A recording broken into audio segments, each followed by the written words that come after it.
Welcome to I news channel. ముందుగా headlines. Kurnool కలెక్టరేట్లోని Gandhi విగ్రహం దగ్గర డీఎస్ఎఫ్ ఆధ్వర్యంలో ధర్నా నిర్వహించిన డీఎస్ఎఫ్ రాష్ట్ర అధ్యక్షుడు ధనాపురం ఉదయ్, రాష్ట్ర కార్యదర్శి బాలు మాట్లాడుతూ, రాష్ట్ర వ్యాప్తంగా 6,400 కోట్ల రూపాయలు బకాయిల్లో ఉన్న సందర్భంలో రాష్ట్ర ప్రభుత్వం 400 కోట్లు విడుదల చేసి చేతులు దులుపుకోవడం సిగ్గుచేటన్నారు.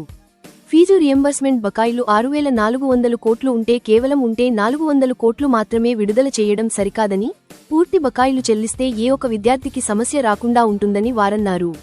అదేవిధంగా 400 కోట్లు పడడంలో ఏ విద్యా వ్యవస్థ, విద్యార్థుల భవిష్యత్తుకు ముందుకు సాగేటువంటి పరిణామం కనిపించట్లేదని, రాష్ట్రవ్యాప్తంగా ఉన్న విద్యాసంస్థలు ఎంతో అవస్థలు పడుతున్నారని, విద్యాసంస్థలకు ఎలాంటి ఇబ్బందులు కలుగకుండా విద్యార్థులు భవిష్యత్తులో ఉన్నత స్థాయికి ఎదగాలంటే ఎన్నికల సమయంలో చెప్పినటువంటి హామీలను అమలు చేయాలని, పూర్తి రియంబర్స్మెంట్ విడుదల చేయాలని, లేని పక్షంలో రాష్ట్రవ్యాప్తంగా ఆందోళన కార్యక్రమాలు చేయడానికి సిద్ధంగా ఉన్నామని తెలిపారు.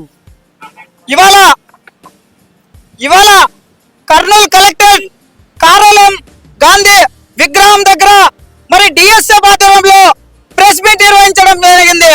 అయితే రాష్ట్రంలోన మరి ఫీజు రింబర్స్మెంట్ బకాయిలు అనేక కళాశాలల్లోన మరి విద్యార్థులు చదువుతున్నటువంటి పరిస్థితి ఏర్పడింది. ఈరోజు ప్రైవేట్ కళాశాల యాజమాన్యాలు మరి ఈరోజు ప్రభుత్వం 6,400 కోట్ల రూపాయలు ఫీజు రింబర్స్మెంట్ బకాయిలు మరి విడుదల చేయకోకున్నట్ల కాలయాపన చేయడము ఇది సమన్వయ పద్ధతి కాదని ఈ కూటమి ప్రభుత్వానికి డిఎస్ఎఫ్ విద్యార్థి సంఘంగా మేము ప్రత్యేకంగా డిమాండ్ చేసేది ఏమంటే, డిగ్రీలు పీజీలు కంప్లీట్ చేసుకొని మరి సర్టిఫికెట్లు కళాశాలలో ఉంటే మరి ఫీజు రింబర్స్మెంట్ పడక మరి చాలా ఇబ్బందులు పడుతున్నటువంటి పరిస్థితి ఏర్పడింది. విద్యార్థులు రాష్ట్ర వ్యాప్తంగా లక్షల మంది విద్యార్థులు డిగ్రీ గానీ పీజీలు గానీ ఎంబీఏలు గానీ చేస్తున్నటువంటి పరిస్థితి ఏర్పడింది. అయితే రాష్ట్రంలోన 6,400 కోట్ల రూపాయలు పెండింగ్ లో ఉంటే మరి కేవలం 400 కోట్ల రూపాయలు ఫీజు రింబర్స్మెంట్ విడుదల చేసి చేయి దులుపుతున్నటువంటి పరిస్థితి ఏర్పడింది. ఈ రాష్ట్రంలోన మరి విద్యాశాఖ మంత్రి నారా లోకేష్ గారు మరి విద్యాశాఖ మంత్రిగా కొనసాగుతా ఉన్నారు. అంటే 400 కోట్ల రూపాయలు రిలీజ్ చేసి చేయి దులుపుకుంటున్నటువంటి పరిస్థితి ఏర్పడింది.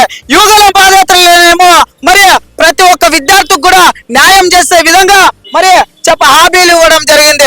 ఇదేనా మీరు ఇచ్చే హామీలని ఈరోజు నారా లోకేష్ గారికి విద్యాశాఖ మంత్రి గారిని ముక్కుసూటిగా అడుగుతా ఉన్నాను.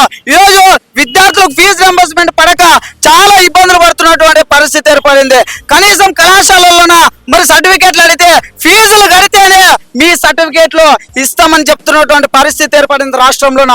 కాబట్టి ఇప్పటికైనా పెండింగ్ లో ఉన్నటువంటి ఫీజు రింబర్స్మెంట్ బకాయిలు విడుదల చేయాలనేసి మేము డిమాండ్ చేస్తాం డిఎస్ఎఫ్ విద్యార్థి సంఘంగా. రానున్న రోజుల్లో కూడా డిఎస్ఎఫ్ ఆధ్వర్యంలో రాష్ట్ర వ్యాప్తంగా ఆందోళన కార్యక్రమాలకు సిద్ధమవుతామని తెలియజేసుకుంటూ, నా పేరు ఉదయ్ కుమార్, డిఎస్ఎఫ్ రాష్ట్ర అధ్యక్షుడు.